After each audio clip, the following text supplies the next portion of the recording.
ഇനി കൊച്ചിയിലേക്ക് പോയാൽ റാംഷാ CPM നമുക്കൊപ്പം ചേരുകയാണ്. റാംഷാ, ഇപ്പോൾ തിരുവനന്തപുരത്ത് നമ്മൾ കാണുന്നത് വലിയ പ്രതിഷേധ പ്രകടനം ഈ അർദ്ധരാത്രിയിൽ തന്നെ നടന്നിരിക്കുന്നു. പണിമുടക്ക് ആരംഭിച്ചിരിക്കുന്നു. ഈ അവശ്യ സർവീസുകളെ ഒഴിവാക്കുമെന്ന് പറയുമ്പോൾ KSRTC സാധാരണ നിലയിൽ തന്നെ നാളെ പ്രവർത്തനം നടത്തുമെന്നും പറയുന്നുണ്ട്. അപ്പോൾ ഈ സാഹചര്യത്തിൽ ഒരുപക്ഷെ സംഘർഷ സമാനമായ സാഹചര്യങ്ങളിലേക്ക് വല്ലതും കാര്യങ്ങൾ എത്തുമോ എന്നുള്ള ആശങ്കയും ഒരു വശത്ത് നിൽക്കുന്നുണ്ട്. കൊച്ചിയിൽ ഇപ്പോൾ നിലവിലത്തെ സാഹചര്യം അടക്കമുള്ള വിശദാംശങ്ങളിലേക്ക് കടന്നാൽ റാംഷാ. കൊച്ചിയെ സംബന്ധിച്ചിടത്തോളം ഏറ്റവും പ്രധാനപ്പെട്ട കമ്പനികൾ പ്രവർത്തിക്കുന്ന ഒരു ഇടമാണ്.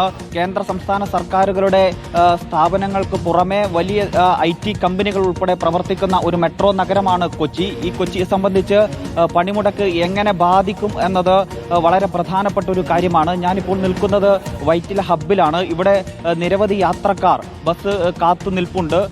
ബസ്സുകൾ സാധാരണ നിലയിൽ സർവീസ് ഇപ്പോൾ നടത്തുന്നുണ്ടെങ്കിലും ഇനി അങ്ങോട്ട് 12 മണിക്ക് ശേഷം എങ്ങനെയായിരിക്കുമെന്ന ആശങ്ക യാത്രക്കാരെ സംബന്ധിച്ചിടത്തോളം തീർച്ചയായിട്ടും ഉണ്ട്. ദീർഘദൂര ബസ്സുകൾ സർവീസ് നടത്തുമെന്നാണ് ഇവിടെ അറിയിക്കുന്നതെങ്കിലും അതിൽ എവിടെ നിന്നെങ്കിലും സമരക്കാർ ഈ ബസ് തടയുമോ എന്ന ആശങ്കകളും യാത്രക്കാരെ സംബന്ധിച്ചിടത്തോളം ഉണ്ട്. നമ്മളിപ്പോൾ വൈറ്റില ഹബ്ബിലാണ് നിൽക്കുന്നത്. ഇവിടെ നിരവധി യാത്രക്കാർ നമുക്ക് കാണാൻ കഴിയും.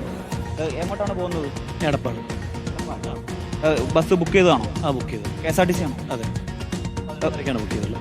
11:30 ബസ് ബന്ധപ്പെട്ടുണ്ടോ? ഉണ്ട്. അവർ ലേറ്റ് ആവുമെന്ന് പറഞ്ഞു. 2 മണിക്കൂറിൻ്റെ അടുത്ത് ലേറ്റ് ആവും. അമ്പലപ്പുഴ ബ്ലോക്കിൽ വെട്ടിക്കാന്ന് പറഞ്ഞു.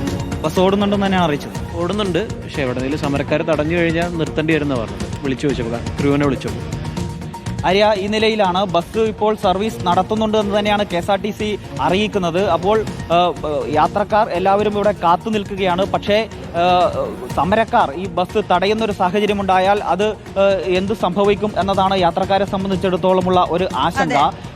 ഈ വൈറ്റില ഹബ്ബിൽ തന്നെ ഒരു ഓട്ടോ സ്റ്റാൻഡ് പ്രവർത്തിക്കുന്നുണ്ട്. ഈ ഓട്ടോ സ്റ്റാൻഡിൽ നമ്മൾ നേരത്തെ തൊഴിലാളികളുമായി സംസാരിച്ചപ്പോൾ അവർ പറഞ്ഞത് 12 മണിക്ക് ശേഷം ഒരു സർവീസ് നടത്തില്ല എന്നായിരുന്നു.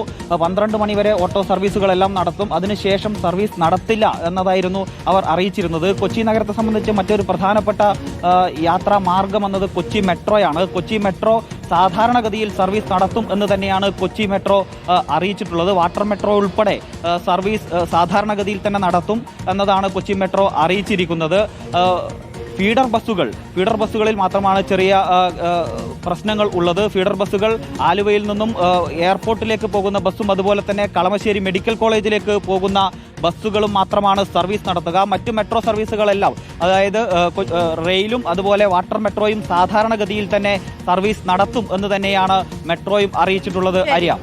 ഓക്കെ, റാംഷാ CP ആണ് കൊച്ചിയിൽ നിന്നുള്ള വിവരങ്ങൾ പങ്കുവച്ചത്. വൈറ്റില ഹബ്ബിൽ നിന്നാണ് റാംഷാ ചേർന്നത്. അവിടെ ഇപ്പോഴും യാത്രക്കാർ ബസ്സിനായി കാത്തിരിപ്പുണ്ട്. KSRTC സർവീസുകളെല്ലാം പതിവ് പോലെ നടക്കുമെന്നാണ് അറിയിച്ചിട്ടുള്ളത്. പക്ഷേ സമരക്കാർ പ്രതിഷേധവുമായി എത്തുമോ എന്നുള്ള ആശങ്ക ഇപ്പോഴും അവിടെ നിലനിൽക്കുന്നുണ്ട്. ഏതായാലും വാട്ടർ മെട്രോയും കൊച്ചി മെട്രോയും ഒക്കെ സർവീസ് തുടരും എന്ന് തന്നെയാണ് അറിയിച്ചിട്ടുള്ളത്. പക്ഷേ സർക്കാർ ജീവനക്കാരെ സംബന്ധിച്ച് സർക്കാർ ഡയസ് നോൺ പ്രഖ്യാപിച്ചിട്ടുണ്ട്. ജീവനക്കാരുടെ സുരക്ഷ ഉറപ്പാക്കേണ്ട ബാധ്യത ജില്ലാ കളക്ടർമാർക്കും പോലീസിനുമാണെന്നും സർക്കാർ ഉത്തരവിൽ പറയുന്നു.